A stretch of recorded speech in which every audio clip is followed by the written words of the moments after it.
All right. Good morning, everyone. Thanks again for attending this morning's webinar, 5 Ways to Deal with Social Party Crashers. My name is Mike Garcia. I will be your host for today. And just to kind of get a couple of line items out of the way, we will be recording this webinar.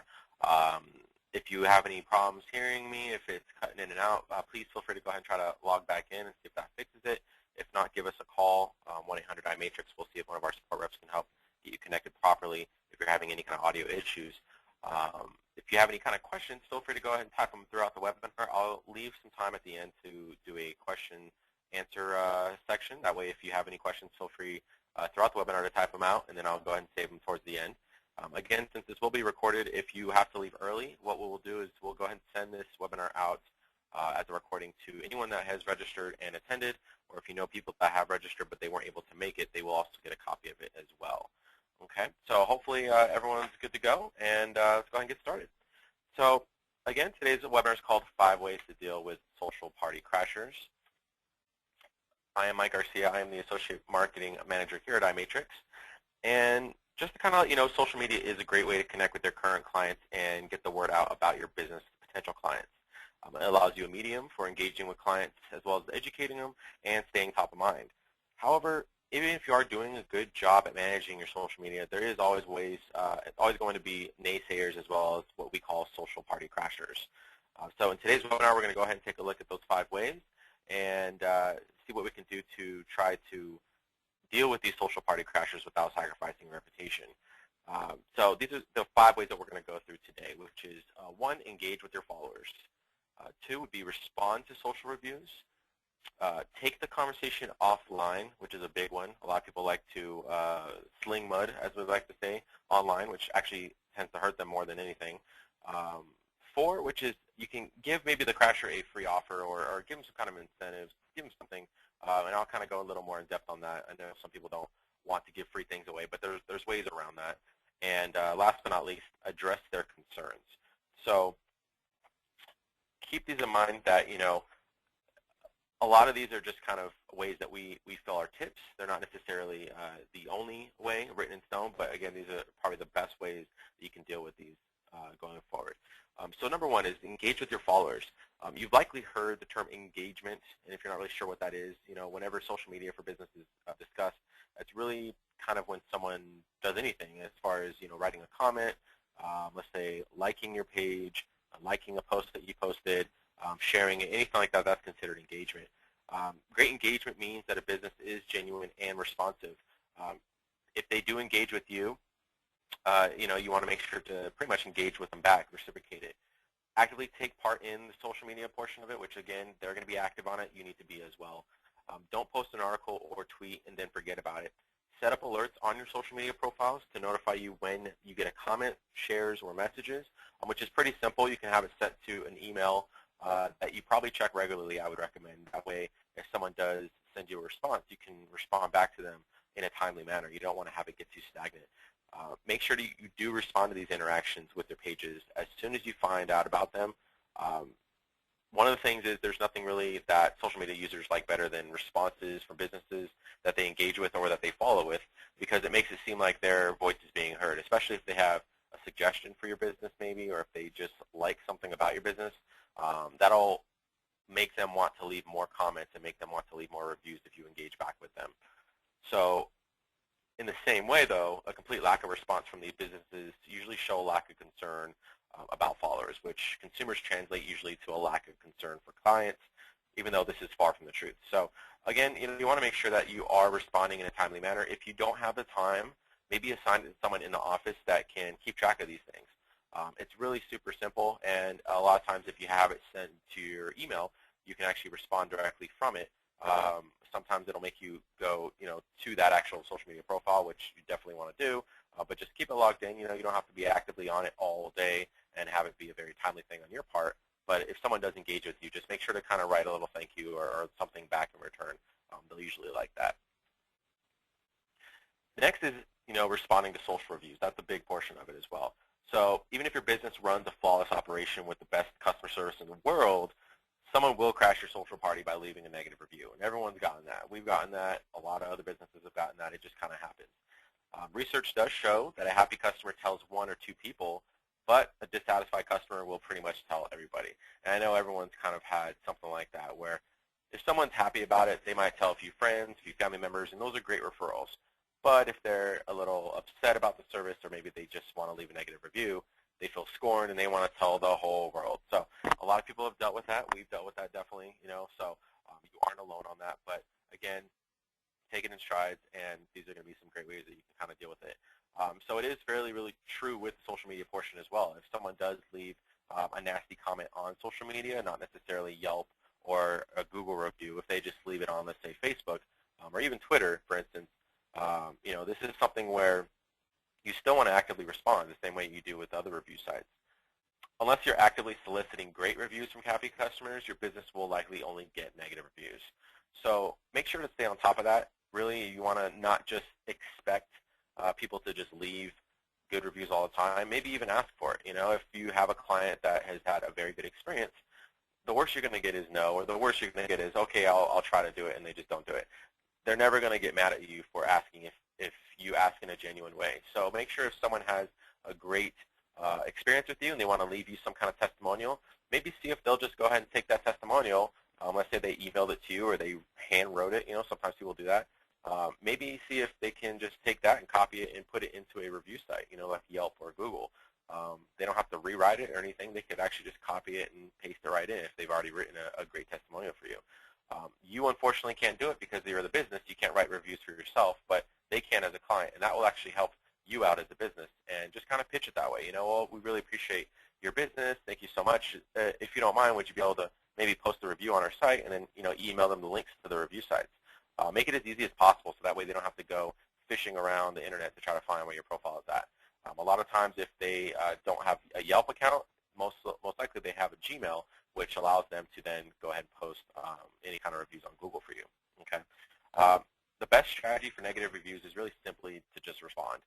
If we ever get bad reviews, we tend to want to respond in a timely manner and just let the customer know that we understand and try to kind of go forward and move forward with some kind of solution or something that we can allow them. If we can't come up with a solution, just let them know, okay, this is a great learning experience. Thank you so much, and we'll make sure to change it so that way for future clients they can see that we're trying to actively change any kind of flaws that we might have or anything that happens. I mean, nobody's perfect. No business out there is perfect. And so if you do end up getting negative reviews, again, take it as constructive criticism. Of course, unless it's someone that's just completely bashing you, again, you still have to kind of take it as that constructive criticism. But for the most part, if it's Yelp and they just sign up once and they leave one review, a lot of times Yelp will just filter that out, so you don't really have to do much with it. But I would still respond to it. Responding does show that shows that customer and other potential customers that you're really paying attention and that you care, essentially. So when responding, always, always, always be genuine. Don't forget about that. Don't ever try to sound robotic. Don't ever try to sound like you're trying to mask it and candy coat it or whatnot. Try to sound like you actually genuinely care, because you never know. Sometimes they might turn a new leaf. They might actually say, you know what, I'm glad that they actually helped out, and I'm going to remove the review, or I'm actually going to leave another review that's better, and then I'll explain why. So we've actually had clients like that where someone might leave a 2-star review, let's just say on Yelp, and they didn't like it, or they didn't like our service, and so we responded, kind of explained to them, helped them out a little bit, and then they actually either retracted it or they end up sending another review saying, hey, you know what, I'm going from a 2 to a 4-star or something like that. It's better than the last. And so there's always something that might come out of it, but just remember, just be genuine, and that'll always help. Never, ever, ever craft a standard generic response. Try not to templatize it. Try not to make it so it's just kind of fill in the blank here with their name or whatnot. These type of responses always look standard, and they usually look generic, which is worse than no response at all. So start by thanking the reviewer for their valuable feedback. Honestly, even if it's slightly skewed by emotions a little bit, we can always learn something from what your customers tell us. So be sympathetic, be understanding, that kind of thing. This does not mean that you have to agree with them completely, but don't agree unless it is genuine. So people can tell when others are being patronizing, those kind of things. Always provide an outlet or a resource. Something to the effect of, we're sorry to hear about your recent issue. We want to work with you to resolve this. Please contact us directly at your phone number, or email me directly at your email, preferably an email that was either your personal email if you're really concerned with it, or an email that's not just a typical info at email that might just get lost. because that's the worst thing you can do. If you can tell them, oh, I'm really concerned, please call me or email me, and they try to actively call you and email you, and they get no response, and then it just seems like it was just fake to begin with. That will actually lead to some pretty bad situations where maybe they might leave another bad review or whatnot. So be careful. Make sure that you're actively on that. Overall, make sure you always are professional. Never get into a he said, she said argument online, since everyone can and will be able to see it. So again, that mudslinging contest, nobody wants to see that. And really how you handle adversity shows a lot about your business. So remain professional even when negative reviewers are being unreasonable. So again, I've seen that too many times where people just kind of get in this mudslinging contest. It's not professional at all. I mean, really, if I went to go to a business and I just saw them fighting with customers all the time, I can't even put words into it. Like, I would not want to do business with them. It just doesn't make sense to see that. Keep it offline if you have to. If they're a little, unreasonable and they continue to just jab at you online, on social, on Facebook or whatnot, continue to just kill them with kindness. That's all I can think of. Kill them with kindness and just be like, you know what, really, if you'd like to continue this, offline or whatnot, feel free to stop on by. We can discuss it. Feel free to give me a call at this number. You can email me at this email, and we'll go ahead and discuss this a little bit. And most of the time, that's what will happen. They'll do that. So again, take the conversation offline, which is a great segue into it. Many times a reviewer won't respond to a reply from the business after they leave the negative review, which in most cases tends to happen sometimes if you try to respond and they just don't respond back. However, in some cases, they may respond in a nasty manner. So if this does happen to your business, kindly let them know that you want to work towards a resolution and give them the best means to do that over, again, email, phone, or again, if you'd like to do it in person. Always be professional, be polite, and give them specific information to get in touch with you. Again, if you are going to send them an email, make sure you check that email and don't leave them hanging after that. Make sure that they're aware of the times that they can call, as well as so that they don't get frustrated if they call during a busy time. Maybe it is a good number. It's just that you guys are really busy. You can't get a hold. They can't get a hold of you or whatnot. Make sure to let your front desk know if it's something that you're doing and your front desk doesn't know about it. Make sure that you tell them, hey, look out for this client. Maybe if you have their name or whatnot. Make sure to leave a message, and I'll get back to them as soon as possible. Just tell them I'm with a patient or whatnot, and they'll make sure to kind of understand that a little bit. Really, the strategy is win-win. So, if the negative reviewer does contact you, then you can work with them to resolve the issue and repair the relationship, hopefully. If they don't contact you, then other potential clients will see that you actively care about your clients and are committed to client satisfaction. So it's not really a lose-lose in that sense. I mean, it's kind of still a win-win. Even if you don't contact them, even if they don't contact you, or sorry, you want to contact them, even if they don't contact you, it's still fine. It shows that you at least resolved it. There's been businesses before where they had issues with the BBB, for instance, and someone maybe left them a bad complaint. If you respond in a timely manner to see about a resolution, the BBB will then send it to that client or that patient, and then from there, they'll basically look into it. They'll see if that person wants to respond. If that person doesn't respond in a timely manner, then the BBB will see, okay, well, we see that this person actually, or this business actually tried to resolve the issue, but the customer or the client or the patient didn't respond or whatnot, so we're going to go ahead and just resolve it. Same thing with Yelp, same thing with Facebook. Other clients and potential customers will actually see that. They'll see that you actually actively tried to respond and fix the situation, and if that other person just lets it be, then at least it's still kind of a win-win for you, and they can see that you care and that you were trying to fix the situation. So here's one that some people might do, might not want to do, but I'll just kind of get a little into it so that way people can feel a little comfortable about it if you don't feel comfortable about doing it. But again, it's just another way to kind of help with these social crashers. So sometimes the feedback left by a negative reviewer is legitimate. They came on a day when several of your staff called out sick, maybe you were overbooked, you were dealing with a family emergency, something of the sort. So for whatever reason, their experience wasn't great, but you can do better. Offer them a free visit back to your business, maybe on the house. Let them know that their experience wasn't typical and you would love a second chance and you are willing to provide it free of charge. Maybe it's a free consultation. Maybe it's something that you already kind of offer free, and not to kind of mask it or kind of portray it in the sense that it was never free before, but, just say, you know what, let me try to help you, and just kind of extend the hand out and say, you know what, I would like to take personal care of you. I'm sorry that you have that experience. That's not normally how we do business here. I would love to kind of help out. I know it's completely different, but it's kind of like a restaurant. Sometimes, a restaurant's not going to go all out and say, oh, you know what, you waited long, let me just give you this meal for free. No, sometimes they'll say, you know what, here's some ice cream on the house, or here's a free side on the house, or something like that. They don't have to go out and give the whole farm out, but they want to just show that they're actively trying to help out in some way. Let them know that their experience wasn't typical, and again, that you would love that second chance. Even if the client isn't confident, you can make it up to them. The only thing that they have to lose is the time if you give them a free offer. So by giving them something for free, you are showing that you're willing to lose some money to provide to them the business that that you want to give them. Again, it doesn't have to be something where you have to give everything out. If you don't want to do this, that's perfectly fine.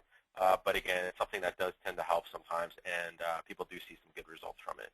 So just think about what you can maybe kind of give away, even if it's a small little gift card or whatnot. I've gone to restaurants and they've given me, just a little $5 off coupon or $10 off coupon or something like that. It's nothing huge, but it kind of helped with my next purchase. So I ended up still spending money with the company, even though it wasn't full price, but it was still a return for me. I still came back. So kind of think about that. So another one is addressing their concerns. Negative reviews can still be great feedback for your business, especially when it addresses things that can certainly stand for improvement. If your appointment scheduling tool isn't 100% accurate, you get complaints from reviewers, it's time to address it. So if you have a staff member at your reception desk that seems to have more bad days than good days, and clients notice, actively work with that employee or consider reassigning them to a different position. Just kind of think of the front area and the gatekeeper, I guess you can say, and how people are responding to them. If you have call tracking and you want to listen to any kind of recorded calls, maybe kind of listen to how they're responding and how they're actively dealing with clients in person as well as on the phone. If clients complain about filling out duplicate paperwork, figuring out a way to streamline that process for them kind of helps. The best part of this is great PR that really kind of gets you. So remember, once you make a legitimate improvement, make your followers aware of it. Make sure that they know. Let them know you listened and make a change. This only works to process improvements, not towards staffing changes. So again, if it's something that maybe people feel like, it's too much paperwork, maybe rethink your paperwork. Maybe think about doing online forms that they can fill out ahead of time before coming into the office. That saves a lot of time for them, and it saves a lot of time for you. Addressing these concerns identified through positive changes will always benefit your business. There's nothing really that you can think, that I can think of really, where if you're addressing these concerns, it will be a detriment to your business. If anything, it's just going to help make your business better. So kind of think of ways that you can kind of help out with that. And the last one is, of course, social party crashers contained. While there are things you can do to mitigate the effect of social party crashers, keep in mind that you can't please everyone all the time. Sometimes people are just very unhappy and aren't looking for a resolution. You do get those clients sometimes. So when you get negative feedback on social media, whether through reviews or posts that mention your business, always get involved. Always try to be engaging back with them and get involved with them. Be polite, be professional again, never take online comments personally. It's not about you individually. Maybe it might be about the business overall, but it's never just about you individually. There's always ways that you can help fix the business to fix that. Some online users say things on the internet that they would never say in person, so really kind of keep in mind that. A lot of people feel like they're behind a shield when it comes to being behind the screen. So some people just like to be real nasty sometimes online, and it's unacceptable at times, but it's one of those things where you have to, again, be professional with it. And, if you talk to them on the phone, maybe they're completely different. I've had people like that where online, they seem black and white, completely different, on the phone and online. Online, they might sound really nasty, and then you talk to them in person or on the phone, and you're like, wow, that person was really genuinely nice. I don't know what happened. So it could just be heat of the moment kind of thing, that they just are acting really nasty at that time. But who knows? So see what you can do about that. Really, if none of these tactics work to resolve the problem, don't expect the reviewer to take down a negative review. In a best-case scenario, they might amend it to be more positive. Again, like I mentioned, if you end up responding to them, they might actually then amend it. So Combat that problem with positive reviews. Try to combat any negative reviews by getting more positive ones so that it helps to push all the negative ones down. Start asking those happy clients if they will leave you a great review. Again, like I mentioned, if you want to email them, we do have iCards available where it will ask, to, hey, follow us on Facebook, or help leave a review for us, if you enjoyed our service. Don't just straight up ask, hey, leave a review for me. Do it in a way that's professional, and especially for those clients and those customers that you have that have had a great experience. Don't just randomly ask every single one of them, because you never know. I don't know if anyone's heard about, I think it was the New York Police Department, they had a little campaign on Twitter. It was actually all over the news, where they thought it would be really nice and positive for them to tweet something about, retweet or respond with a picture that you have of the NYPD or something to that effect. And them thinking in their mind that, oh, we're going to get all these great, pictures back, and people are going to be smiling with the NYPD, and people are going to love us, and blah, blah, blah. It actually ended up backfiring on them, where people were posting, police brutality and just all these bad negative images of the police. And it's one of those things where it just opened up a can of worms, and they thought they were going to do good, and it ended up doing really bad. So that might end up happening if you just randomly spam out an email to all your clients saying, hey, leave us a great review, because maybe some of your clients, come and see you, or maybe there might be some contacts in your email of clients that had a bad experience, but they're still in your contact list, and you're sending out this email, and they still have this bad taste in their mouth from the last time they were there, and they're like, you know what, I remember this office. I haven't gone there in a year. Why are they emailing me? I'm going to leave a bad review. So keep it only locked down to the few that, or hopefully more than that, more than a few of the clients and customers that you have that have had great experiences. And you can ask them right off the spot if they've had a great experience, if you've kind of helped them recover from something. Ask them right there on the spot, and maybe they might do it. Everyone's got a mobile phone. They can easily do it from their mobile phone. So the combination of great reviews and your responses to any negative reviews will show that you care about your clients and go the extra mile to really ensure that client satisfaction. So what I want to do, and again, this was a pretty short webinar, but what I want to do is kind of leave some questions open. If anyone has any questions, feel free to type it in the question answer module. Again, if you aren't too sure on some of the ways that you can kind of deal with some of these reviews, or how Yelp works and how they filter reviews, that kind of thing, feel free to go ahead and ask, and you can type it in the question answer module. And if not, what we'll do is, again, I will make sure to send this recorded webinar to everyone that has attended, as well as anyone that's registered and had to leave maybe earlier, and anyone that that's registered that didn't get a chance to attend.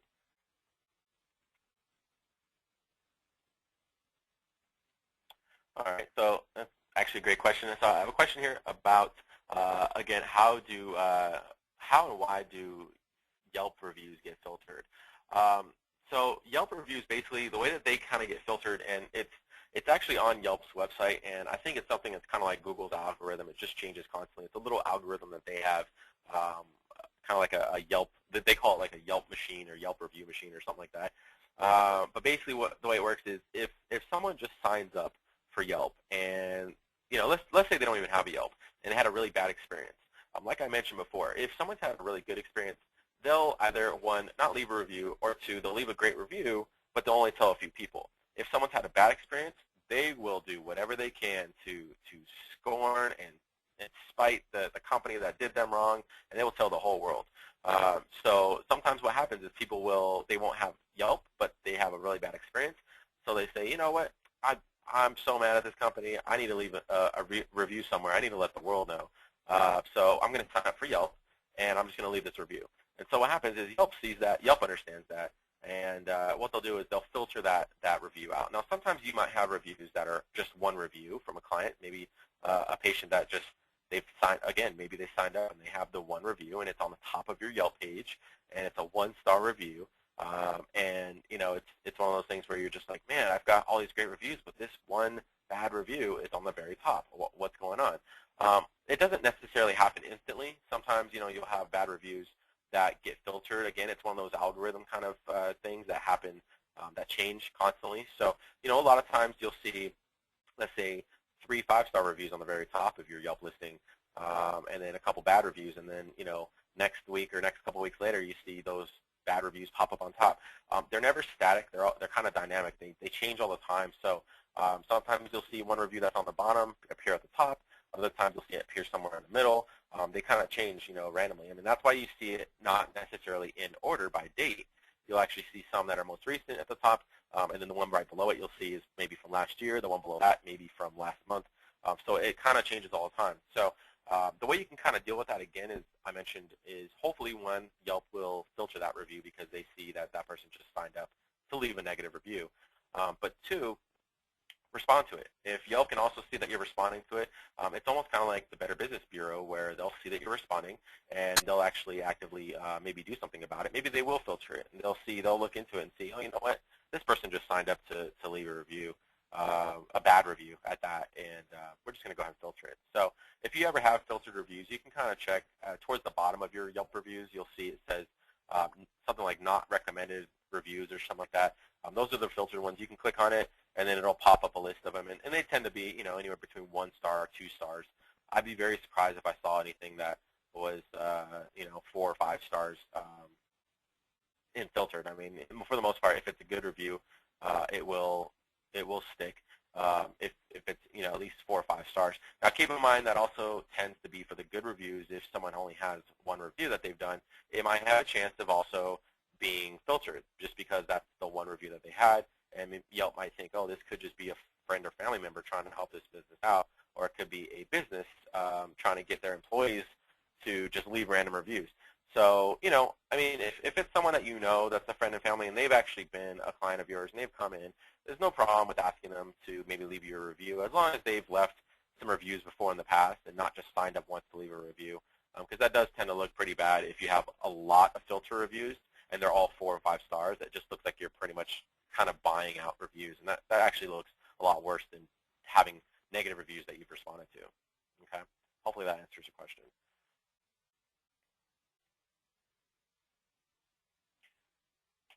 Okay, and so if you have any more questions, feel free to go and type them through.